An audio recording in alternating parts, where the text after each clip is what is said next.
लोग पढ़ेंगे नहीं।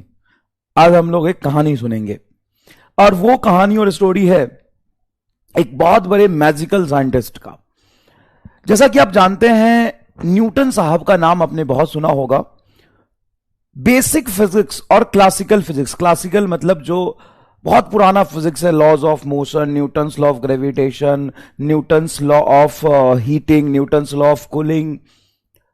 ये जो लॉज हैं बेसिक फिजिक्स के, बहुत सारे लॉज न्यूटन साहब ने दिए। तो न्यूटन को भगवान मानते थे लोग, है ना। आज हम लोग बात करेंगे बेसिक फिजिक्स का इवोल्यूशन कैसे हुआ, फिजिक्स में किस साइंटिस्ट को, मतलब पूरा डिटेल में तो बात नहीं कर सकते, थोड़ा बहुत बात करेंगे ओवरव्यू कि फिजिक्स में सबसे ज्यादा डोमिनेंसी वाला साइंटिस्ट कौन है, फिजिक्स का गुंडा कौन है। तो भाई फिजिक्स का गुंडा है न्यूटन साहब। स्टार्टिंग में फिजिक्स का भगवान मानते थे न्यूटन साहब का। हर जगह घुस घुस के लॉ दिए हैं न्यूटन साहब ने। Newton's law of motion, Newton's law of cooling, Newton's law of heating, Newton's law of gravitation and बहुत सारे लॉज और हैं। पूरा मैकेनिक्स न्यूटन्स लॉ पे ही तो बेस्ड है सर, बात तो सही है। तो भाई न्यूटन को भगवान मानते थे क्लासिकल फिजिक्स में।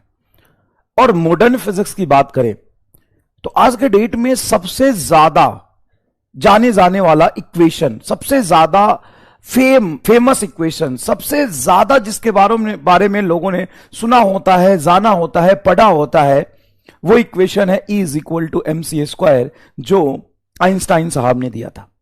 तो मॉडर्न फिजिक्स की बात करें तो नील्स बोर और आइंस्टाइन साहब की डोमिनेंसी है, ठीक है ना। अब जो मॉडर्न साइंस है जिसपे काफी रिसर्च चल रहा है, उसको किसने दिया था? उसको दिया था आइंस्टाइन साहब ने।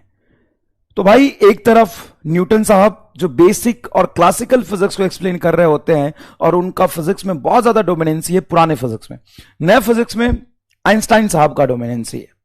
लेकिन नए और पुराने फिजिक्स को जोड़ने का जो काम करने वाला है वो है sir Michael Faraday.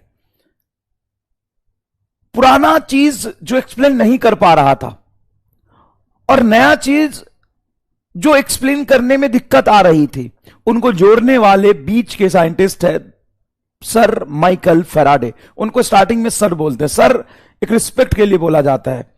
Sir Michael Faraday किसी भी इंसान के नाम के आगे या किसी भी महान साइंटिस्ट के नाम के आगे जब द लगाते हैं ना, तो द का मतलब होता है कि हम उसको रिस्पेक्ट दे रहे हैं। सर लगाते हैं तो उसको हम रिस्पेक्ट दे रहे हैं।